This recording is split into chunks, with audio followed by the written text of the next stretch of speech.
just like in every situation, whether it's at home, in a business, in Hollywood, in sports, there's two types of people. There's people that have integrity who will, put the person, give the promotion to the person who's been working hard.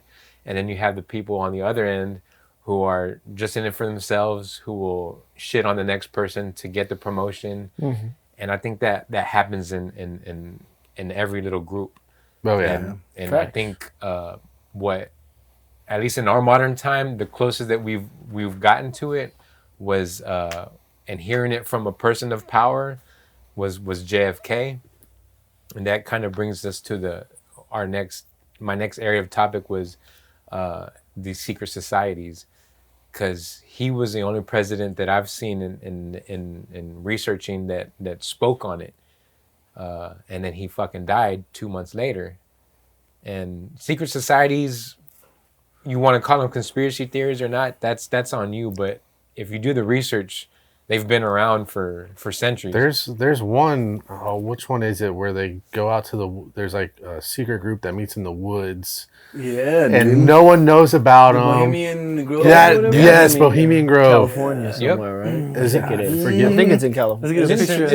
It's in LA. Northern California. They have the big owl. Yeah, they had the big owl. Yep, and they all circle the big owl.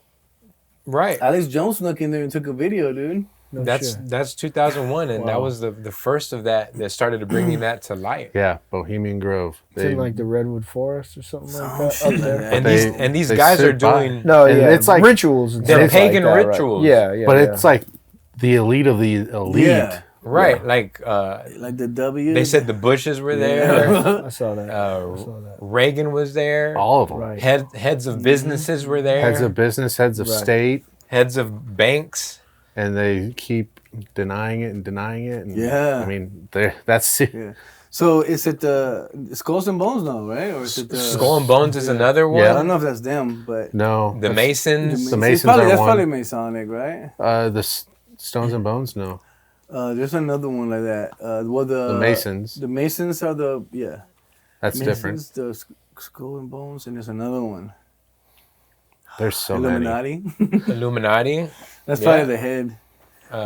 But the scary part is that this has been historically true for a long time, and there's still people today that if you say Illuminati, you're Kanye West now, which is just, it's not fair, because it's like the facts are there. If you want to be negligent to it, and I think the real question is, who really are these people?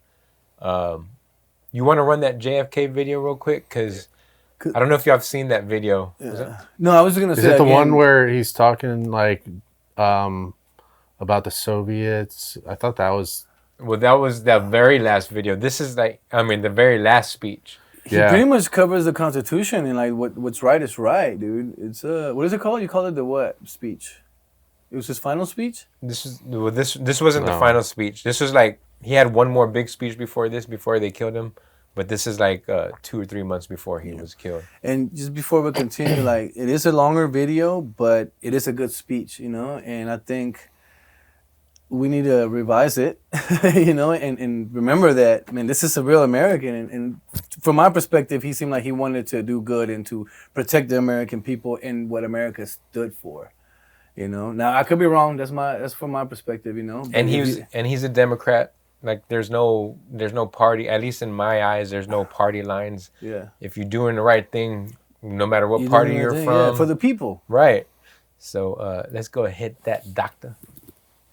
The very word secrecy is repugnant in a free and open society. And we are, as a people, inherently and historically opposed to secret societies, to secret oaths, and to secret proceedings. We decided long ago that the dangers of excessive and unwarranted concealment of pertinent facts far outweighed the dangers which are cited to justify it. Even today, there is little value in opposing the threat of a closed society by imitating its arbitrary restrictions. Even today, there is little value in ensuring the survival of our nation if our traditions do not survive with it. And there is very grave danger that an announced need for increased security will be seized upon by those anxious to expand its meaning to the very limits of official censorship and concealment. That I do not intend to permit to the extent that it's in my control. And no official of my administration, whether his rank is high or low, civilian or military, should interpret my words here tonight as an excuse to censor the news, to stifle dissent, to cover up our mistakes, or to withhold from the press and the public the facts they deserve to know. For we are opposed around the world by a monolithic and ruthless conspiracy that relies primarily on covert means for expanding its sphere of influence, on infiltration instead of invasion, on subversion instead of elections, on intimidation instead of free choice, on guerrillas by night instead of armies by day. It is a system which has conscripted vast human and material resources into the building of a tightly knit, highly efficient machine that combines military, diplomatic, intelligence, economic, scientific, and political operations. Its preparations are concealed, not published. Its mistakes are buried, not headlined. Its dissenters are silenced, not praised. No expenditure is questioned, no rumor is printed, no secret is revealed. No president should fear public scrutiny of his program, for from that scrutiny comes understanding, and from that understanding comes support or opposition, and both are necessary. I am not asking your newspapers to support an administration, but I am asking your help in the tremendous task of informing and alerting the American people, for I have complete confidence in the response and dedication of our citizens whenever they are fully informed. I not only could not stifle controversy among your readers, I welcome it. This administration intends to be candid about its errors, for as a wise man once said, an error doesn't become a mistake until you refuse to correct it. We intend to accept full responsibility for our errors, and we expect you to point them out when we miss them. Without debate, without criticism, no administration and no country can succeed, and no republic can survive. That is why the Athenian lawmaker Solon decreed it a crime for any citizen to shrink from controversy. And that is why our press was protected by the First Amendment, the only business in America specifically protected by the Constitution, not primarily to amuse and entertain, not to emphasize the trivial and the sentimental, not to simply give the public what it wants, but to inform, to arouse, to reflect, to state our dangers and our opportunities, to indicate our crises and our choices, to lead, mold, educate, and sometimes even anger public opinion. This means greater coverage and analysis of international news, for it is no longer far away and foreign, but close at hand and local. It means greater attention to improved understanding of the news, as well as improved transmission. And it means, finally, that government at all levels must meet its obligation to provide you with the fullest possible information outside the narrowest limit of national security. So it is to the printing press, to the recorder of man's deeds, the keeper of his conscience, the courier of his news, that we look for strength and assistance, confident that with your help, man will be what he was born to be, free and independent. Bro, he hit on modern times. Yeah. That during the time of JFK, though, was all the time during the Cold War and Russia hiding everything from everybody. Communist. That's all what. that stuff, yeah. That's what he was preaching about, and that is the USSR was like the biggest secret society ever. Right. They hid everything from Secret everybody. police, yeah. The only people that knew were the powers that be, and oligarchs, high-ranking military. Yeah. High political powers. But that, I mean, if we extrapolate that to modern times in the U.S., we're there. We've been there. What he's trying to fight against, dude, the press not being, upright and actually, like the last 4 years of Biden, it was just like, oh, everything's cool. It's just not Trump. Who cares? Let's just talk about, other shit, sports. Let's get back into sports. But when Trump's in, it's just like, oh, look, everything he's doing bad. Hyper focused on everything. Right, which should happen, but that should happen with every administration. Yeah. And for people to not realize that, who are just riding for Biden or riding for blue or even Trumpers who are just like, oh, there's nothing that he can do is wrong. Like that's completely asinine. There's tons of things that he's done wrong. Now, do I think that he's the better of the two choices? Of course, by far. Yeah. But that doesn't mean you should not still like hold every party accountable. And he's not perfect, but also we fail to realize that as humans, man, like we expect perfection from these people. Like, they're still human. And deep down, I think they're puppets. Somebody else is above them, telling them what to do, calling the shots. They have to answer to somebody. The Illuminati. Illuminati, man. Illuminati want my mind, soul, and my body.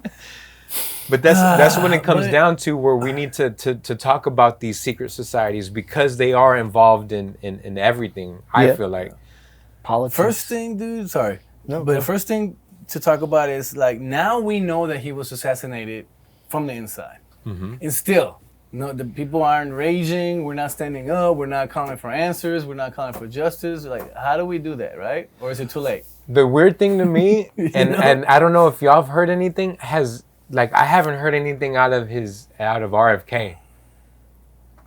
No, I haven't. That's weird. And you would think, like, all right, the first files that they were fully released was the JFK files, and yet RFK's been pretty fucking silent. Maybe he just knows and doesn't want to. Wasn't his family in business with the mafia? And I don't know the story or anything like that, but it had something to do with Cuba and casinos and. I'm never a little misinformed. I've heard about it. Well, yeah, I've never got into the weeds of it, but it could be something as small as we had a contract with this group and happened to be these guys. Yes. And then they can just like they say with should have did my research with Trump because Trump had businesses in Russia or hotels in Russia. Right now? He's now a Russian I can't remember asset. the whole story. Yeah. But I mean, CIA. Call it a secret society if you want, because it's really acting as one. Public secret society. Right, it's acting like one, and has been acting as one, because JFK was speaking on communism. Yes. And communism's whole thing is to pretty much destroy the fabric of a society to remove democracy. Right, and bring a totalitarian type regime.